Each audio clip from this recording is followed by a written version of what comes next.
రాష్ట్రంలో కూటమి ప్రభుత్వం ఇది మంచి ప్రభుత్వం కాదు. రైతన్నలను నిండా ముంచిన ప్రభుత్వం.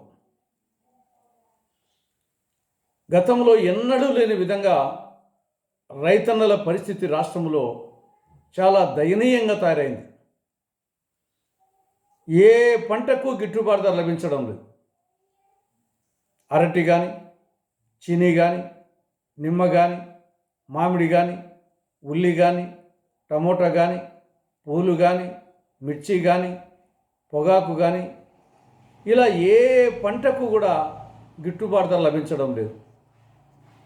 వ్యాపారస్తులు అడిగేవారు లేరు, కొనేవారు లేరు. తోటల వద్దకు వ్యాపారస్తులు రావడమే మర్చిపోయినారు. ఏమి చేయాలో అర్థం కాక రైతులు లబోదిబోమంటున్నారు.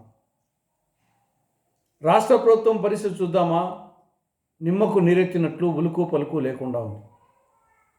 రోమ్ నగరం తగలబడిపోతూ ఉంటే నీరో చక్రవర్తి ఫిడేల్ వాయిస్తూ కూర్చున్నట్లు ఉంది.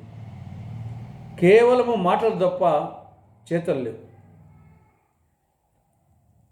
ఇక సున్నా వడ్డీ పథకానికి సున్నం పెట్టడం జరిగింది. పావలా వడ్డీ పథకానికి పాడెకట్టడం జరిగింది. డ్రిప్ ఇరిగేషన్ నామమాత్రమే. పంటల బీమా పథకం సక్రమంగా అమలు కావడం లేదు. ఇన్పుట్ సబ్సిడీ సకాలంలో ఇవ్వడం లేదు. సబ్సిడీ విత్తనాలు కూడా సకాలంలో ఇవ్వడం లేదు. రసాయనిక ఎరువు ధరలు అమాంతంగా పెరిగిపోయినాయి. యూరియా కొరత వెంటాడుతూ ఉంది. ఇక అన్నదాత సుఖీభవ పథకం చూద్దామా? పంచపాండవులు మంచం కొలలా తయారైంది.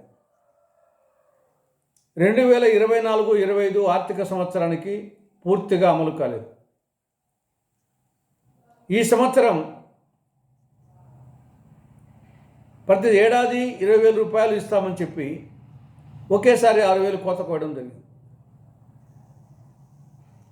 లబ్ధిదారుల సంఖ్యలో 7 లక్షల మంది కోత కోయడం జరిగింది.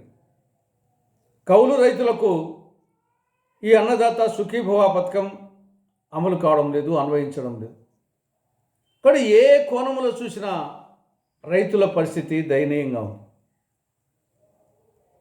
ఒకవైపు రైతులేమో మాకు గిట్టుబాటు ధర కల్పించు చంద్రన్న అంటుంటే, చంద్రన్నేమో లేదు మీకు పంచసూత్రాలు బోధిస్తా అంటున్నాడు. ఏమన్నా అర్థం ఉందా? ఒక్క రైతులు ప్రాణం పోతూ ఉంటే ఈయన పంచసూత్రాలు బోధిస్తాడట.